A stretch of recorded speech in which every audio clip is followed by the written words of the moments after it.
Des centaines de pèlerins se sont réunis ce jeudi 26 août dans le sanctuaire des prêtres déportés, près du petit village de Port-des-Barques, pour commémorer le martyre des 929 prêtres et religieux qui a eu lieu ici pendant la Révolution française.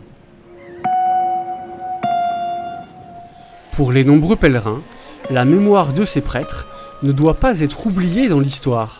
Je crois qu'il est toujours très important pour les jeunes générations de savoir qu'en d'autres temps, l'affirmation de la foi a représenté évidemment une marque de courage, parfois jusqu'à la mort, mais que c'est grâce à cette affirmation de la foi permanente au cours des siècles que l'Église catholique a pu renaître à chaque fois qu'elle traversait une période difficile, ce qui est un peu le cas en France actuellement. Je suis là aujourd'hui parce que le sang de nos saints prêtres qui a été versé et qui irrigue aujourd'hui le sol de la France nous permet de nous fortifier. Et il était très important pour moi de commémorer leur mort tragique, d'invoquer grandement leur intercession et de faire connaître ce pèlerinage un maximum autour de moi.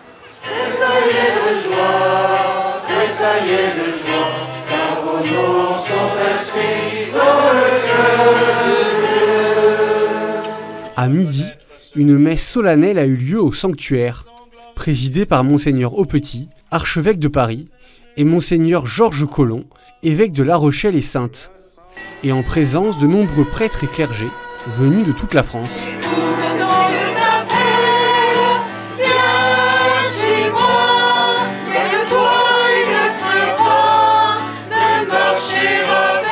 Pour Monseigneur Aupetit, le martyre de ces prêtres a une signification importante pour l'Église d'aujourd'hui. Je pense qu'il y a deux messages essentiels, c'est la fidélité et le pardon.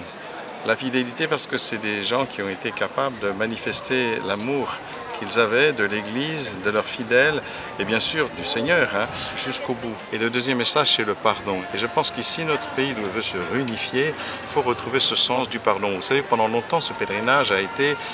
on n'a pas parlé du tout de ce qui s'était passé ici, soi-disant pour retrouver l'unité de la France. Mais ce n'est pas en se taisant qu'on retrouve l'unité, c'est en faisant la vérité.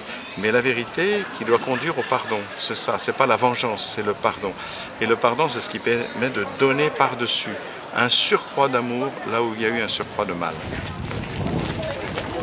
Dans l'après-midi, durant la marée basse, tous les pèlerins se dirigent en procession vers l'île Madame, le lieu d'enterrement commun de 254 prêtres. Je vous salue Marie, pleine de grâce, le Seigneur est avec vous. Chaque pèlerin prend une pierre qu'il portera, selon la tradition locale, jusqu'à la tombe des prêtres. Et cette pierre, elle représente tout simplement, on en prend conscience, le poids du péché qui touche toute l'humanité.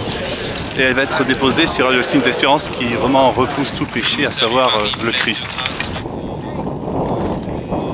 Arrivés sur place, ils posent les pierres sur la tombe en confiant tout ce qu'ils aiment à Jésus-Christ. Je suis mère de famille, donc je suis venue confier mes enfants et mon futur petit-enfant. Je suis aussi venue prier beaucoup pour la France parce que je trouve que nous traversons une période qui est difficile.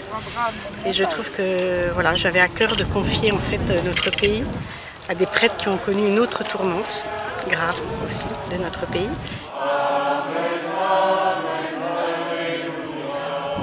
Porter l'amour du Christ à tous ceux qui en ont besoin, malgré la peur des souffrances et de la mort, ces prêtres martyrs appellent à cela tous les chrétiens modernes. C'est une grande leçon de courage qu'ils nous donnent pour notre Église en France et dans le monde entier. Je pense à tous ces chrétiens en Corée du Nord qui sont mis en camp de travail parce qu'ils ont un évangile chez eux. Je pense à tout ce qui peut attendre la petite minorité dont le nom m'échappe en Afghanistan, composée de chrétiens. Qu'est-ce qu'ils attendent dans les jours qui viennent? Ces gens-là qui ne renoncent pas à leur foi. Donc ce message donné par nos aînés dans la foi, il est d'actualité. Et même dans la vie ordinaire, dans la vie conjugale, dans la vie familiale, dans la vie sociale, il importe de se comporter en chrétien, de ne pas dire n'importe quoi, de ne pas accepter n'importe quoi, de ne pas faire n'importe quoi, que notre évangile soit non pas un livre fermé, un livre ouvert, un évangile vivant.